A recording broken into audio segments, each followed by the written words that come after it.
अपना आज का टॉपिक है बॉन्ड क्लीवेज, यानी कि बंध विखंडन।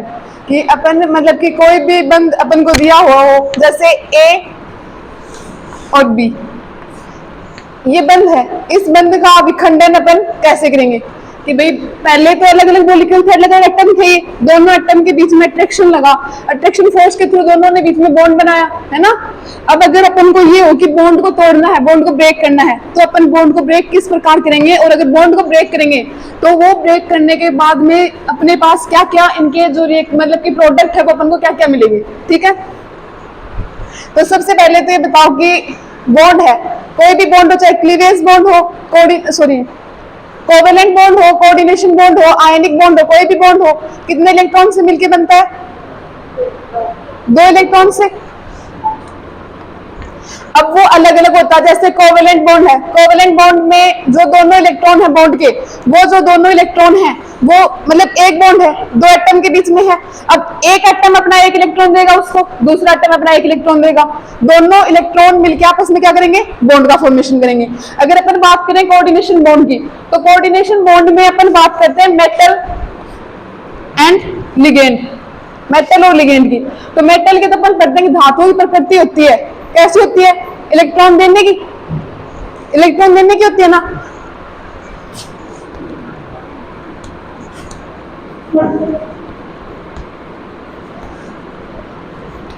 लिगेंड को अपन मानते हैं दाता परमाणु, यानी कि डोनर एटम, जो इलेक्ट्रॉन को डोनेट करता है। तो अपन ने ये देखा कि धातु की प्रकृति मतलब कि धातु खुद की जो नेचर होती है वो इलेक्ट्रॉन देने की होती है।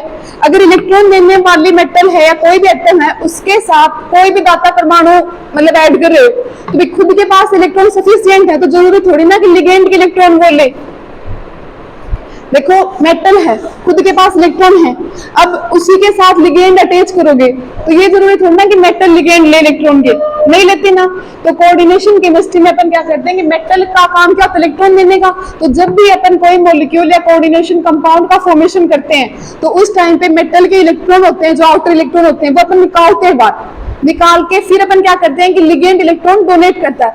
ऑक्सीकरण अवस्था नाम सुना ऑक्सीकरण अवस्था का?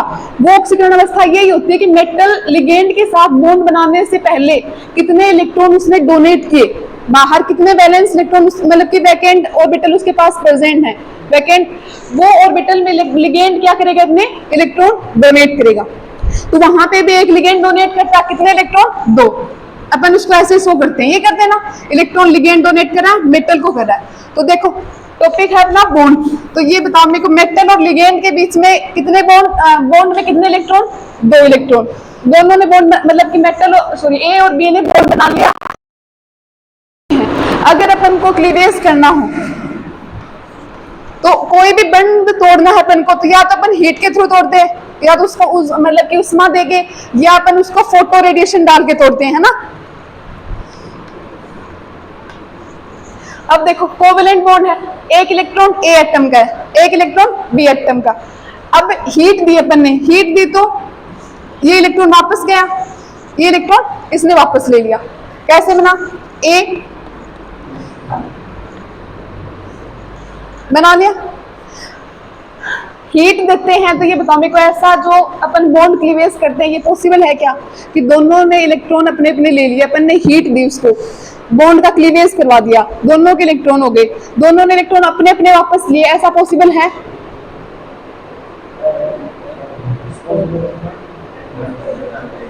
है पॉसिबल? है?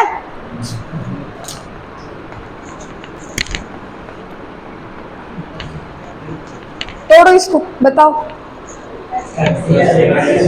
H प्लस Cl माइनस,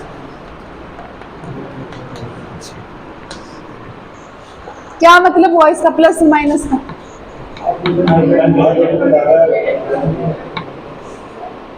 अपनी तरफ इलेक्ट्रॉन लेके चला गया। तो ये अपन ने उसको हीट दी, तो हीट देते हैं, तो मेरे कहने का मतलब ये कि हीट देते हैं अपन तो एक इलेक्ट्रोनेगेटिविटी विद्युत ऋणता होती है, वो इसमें इंपॉर्टेंट रोल प्ले करती है कि जिसकी भी विद्युत ऋणता ज्यादा होगी वो बंद के दोनों इलेक्ट्रॉन अपनी तरफ लेके जाएगा, चाहे हीट कम दे उसको या ज्यादा दे। ये बात आती है हीट के मतलब कि जब हीट की बात करते हैं। हाँ अगर अपन ऐसे बात कर दे,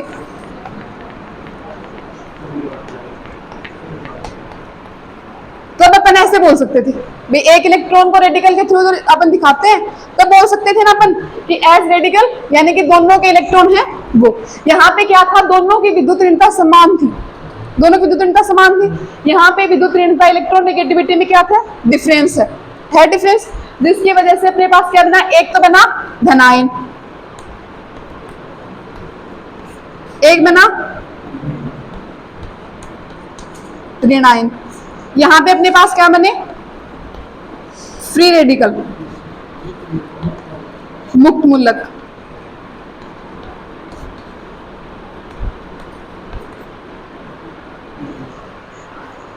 अब देखो ये तो थी हीट की बात कि हीट देते हैं, बंध का विखंडन वैसे ही होगा, यानी कि अपन को क्या करना, इलेक्ट्रॉन को अलग अलग करना, इलेक्ट्रॉन्स का सेपरेशन करना अपन को, वो चाहे एक एटम पे कर दो या दोनों के एक कर दो, बंध का विखंडन अपन को ऐसे ही करना है। लेकिन हीट में देते हैं तो हीट में सबसे पहले अपन देखते हैं इलेक्ट्रॉन नेगेटिविटी, विद्युत ऋणता।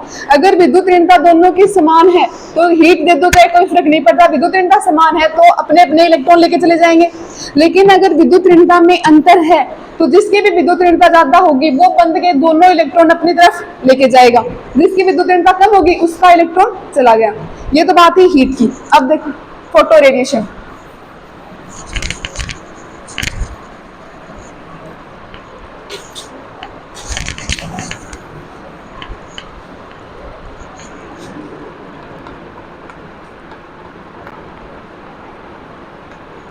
अपन फोटो रेडिएशन देते हैं।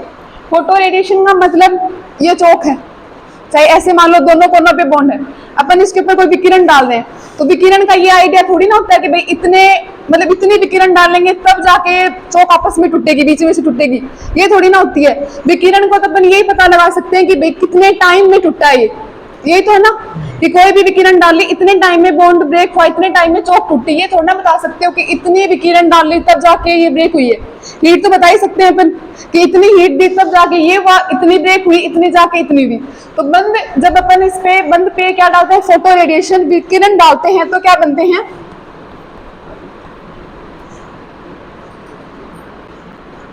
मुक्त मूलक बनते हैं। क्या बनते हैं, मुक्त मूलक, यानी कि रेडिकल।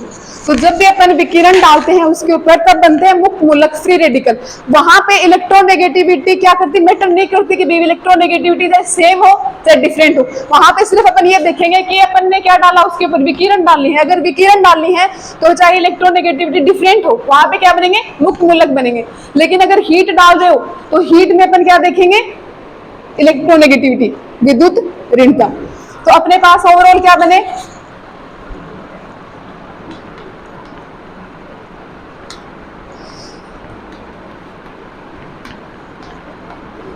यही बने ना, कैटायन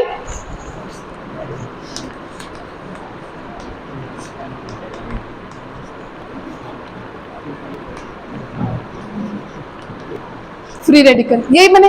अब अगर बात करें ऑर्गेनिक केमिस्ट्री की, तो ऑर्गेनिक केमिस्ट्री यानी कार्बन, अगर यहां पे कार्बन कंसीडर करें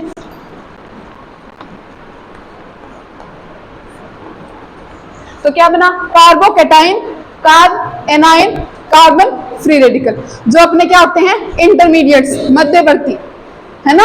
carbocation, carb anion, carbon free radical तीन ही होते हैं, एक होते हैं अपनी बेंजाइन, नाइट्रीन, एक कार्बिन।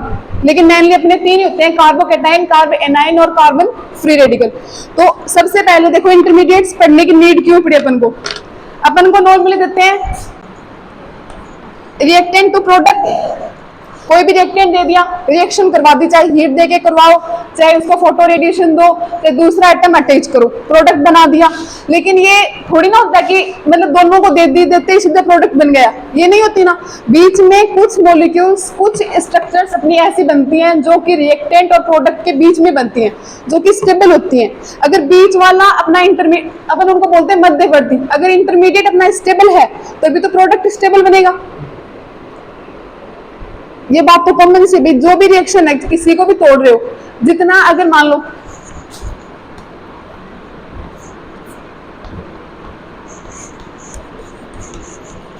ये क्या, ए और बी को जोड़ के ए बी मॉलिक्यूल बनाया है ना, ए एटम और बी एटम को, तो ए एटम और बी एटम को आपस में जोड़ा है तो सीधे थोड़ी ना जुड़ गई कि ए एटम उसके साथ जुड़ गया जाती, इसमें क्या हुआ, या तो दोनों ने एक इलेक्ट्रॉन दिए हैं अपने बंध बनाने के लिए, या किसी एक के पास इलेक्ट्रॉन्स की कमी थी, दूसरे के पास इलेक्ट्रॉन्स की दिक्कत थी, तब जाके बना। यानी कि एक बीच में ऐसी कंडीशन आती है जहां पे प्रोडक्ट का क्या होता है, निर्धारण होता है कि ये प्रोडक्ट बनेगा, जैसा इंटरमीडिएट बनेगा प्रोडक्ट की नेचर भी वैसी ही होगी।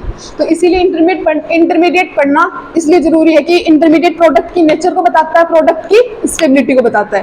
तो अपने पास अपने कितने देखे, कार्बोकेटाइन, कार्ब एनाइन और कार्बन फ्री रेडिकल। अब देखो कार्बोकेटाइन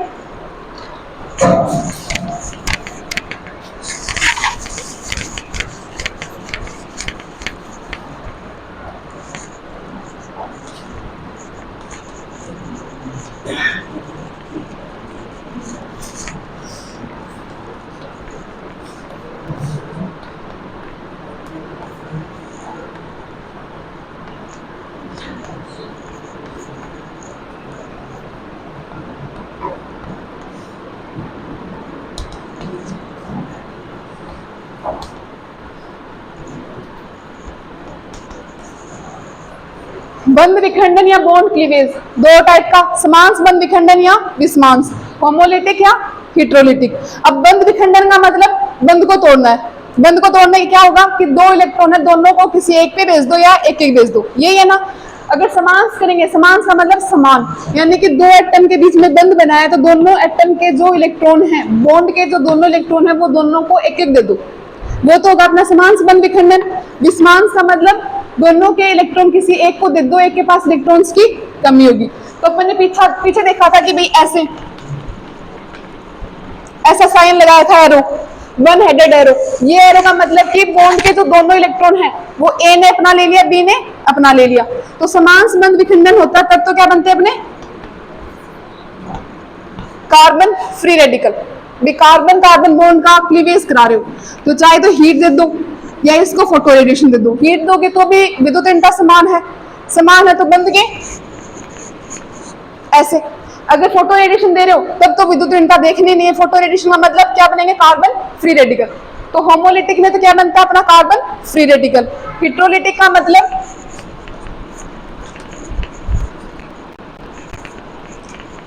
कार्बन और हाइड्रोजन। कार्बन और हाइड्रोजन में विद्युत ऋणता किसकी ज्यादा होती है, कार्बन की ज्यादा होती है। अगर हीट देंगे अपन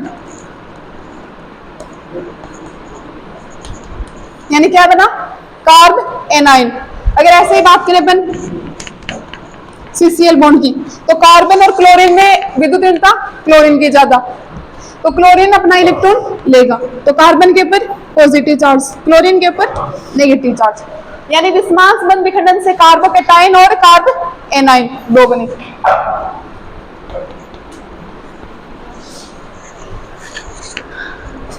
बंध विखंडन अपन करवाते हैं तो बंध विखंडन हीट या फोटो मतलब कि फोटो रेडिएशन की प्रेजेंस में होता है। हीट होती है तब तो क्या बनते हैं नॉर्मली कार्बो, मतलब अगर विस्मांस बंध विखंडन करवाते हैं तब तो बनते हैं कार्बोकेटाइन और कार्ब एनाइन। समांस बंध विखंडन करवाते हैं तब बनते हैं कार्बन फ्री रेडिकल। आगे बात समझिए।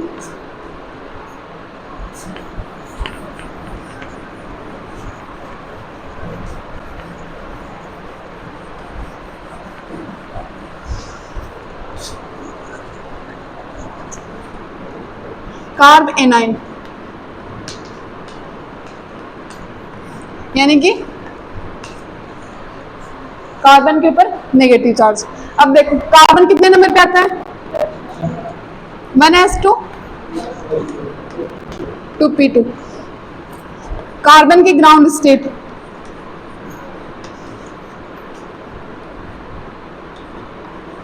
यही है ना। अपन बात कर रहे हैं कार्ब एनाइन यानी कार्बन के ऊपर कौन सा चार्ज है, नेगेटिव चार्ज।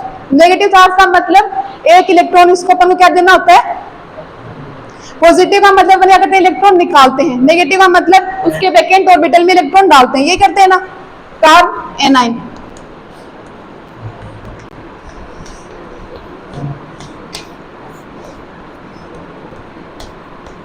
ये इलेक्ट्रॉन अपन ने डाल दिया इसमें। अब ये इसकी थी ग्राउंड स्टेट।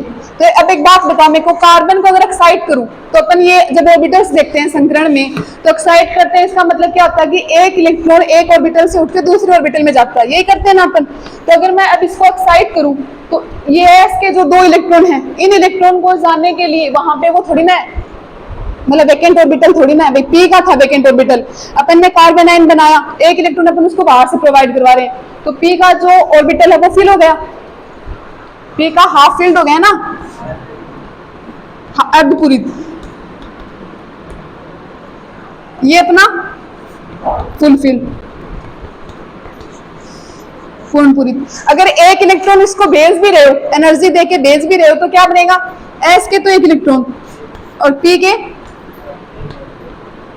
यानी ये तो अर्ध मतलब कि पूर्ण पूरित से अर्धपूरित बन गया, ये तो फिर भी स्थायी है, लेकिन जो अर्धपूरित से अब जो बना है वो स्थायी थोड़ी ना है, नहीं है ना, तो अपन इसको एक्साइटेड स्टेट की बात नहीं करते।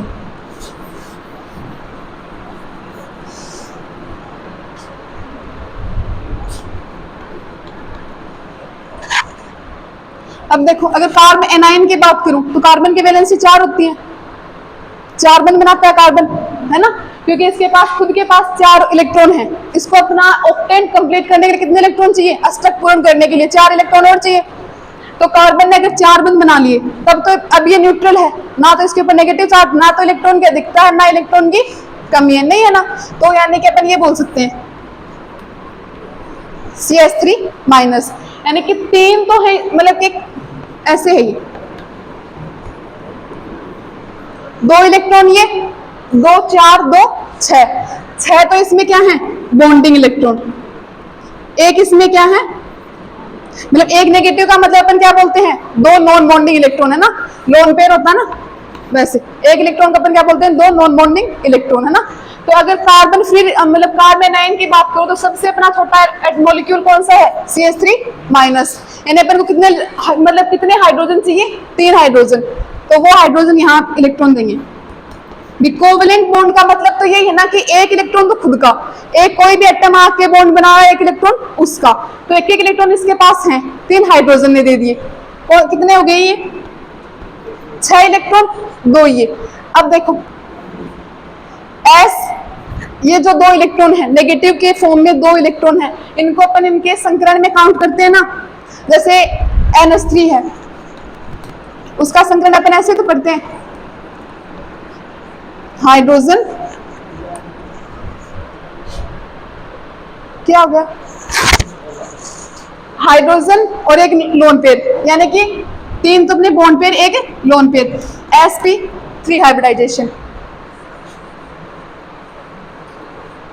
तो कार्बन के कौन सा होगा, S और 3 P के, तो कौन सा हाइब्रिडाइजेशन होगा, sp3,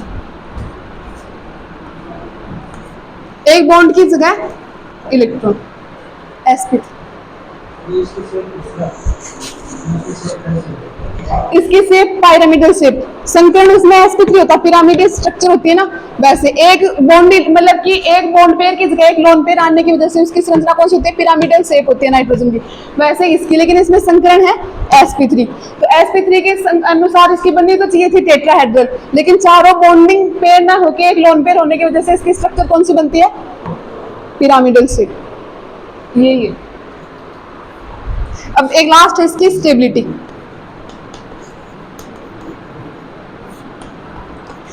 देखो मैंने पहले बताया था कि इंटरमीडिएट्स जितने स्टेबल होंगे प्रोडक्ट भी उतना स्टेबल होगा, यानी अपना जो भी इंटरमीडिएट बन रहा है पहले अपन को उसको स्टेबल करना होगा, उसके बाद अपन क्या करते हैं, उसके प्रोडक्ट की तरफ देखते हैं।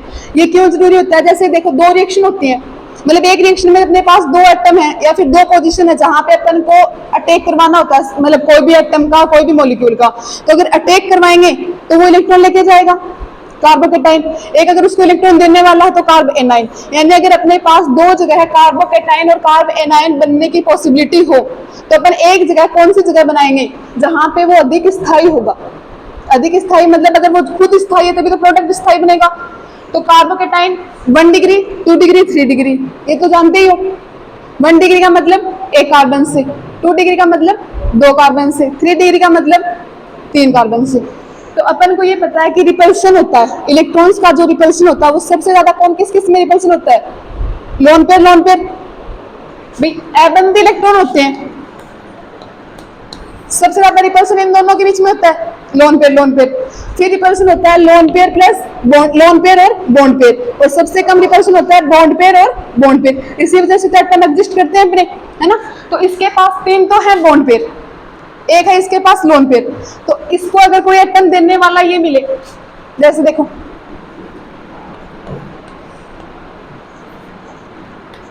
अब ये कार्बोकेटाइन है ना, कार्बेनाइन, 2 1 3 तो इसके पास है बॉन्ड पेयर, एक है इसके पास लोन पेयर। कार्बेनाइन है, इसका अपन को पता है प्लस आई इफेक्ट लगता है, प्लस आई का मतलब अपने बंद के इलेक्ट्रॉन सामने वाले को खुद दे रहा है ना। तो खुद के पास लोन पेयर है, एक इसको ऐसा एटम मिला जो खुद इलेक्ट्रॉन दे रहा है, तो दोनों के बीच में यानी इलेक्ट्रॉन पेयर और खुद के लोन पेयर के बीच में क्या होगा, प्रतिकर्षण होगा। प्रतिकर्षण होगा, उसकी वजह से क्या होगा, ये एग्जिस्ट नहीं करेगा, नहीं करेगा ना। ये तो थी 1 डिग्री की बात। अगर बात करें 2 डिग्री की, यानी कि देने वाले एटम कितने, 2, खुद का लोन पेयर, देने वाले 2, रिपल्शन और ज्यादा है ना, रिपल्शन और ज्यादा, तो एग्जिस्ट करना और मुश्किल। अगर ये बात करें अपन 3 एटम, रिपल्शन और ज्यादा, तो अगर कार्बेनाइन की स्टेबिलिटी की बात करो तो सबसे स्टेबल कौन सा होगा, मिथाइल कार्बेनाइन। उसके बाद 1 डिग्री कार्बेनाइन, उसके बाद ये बस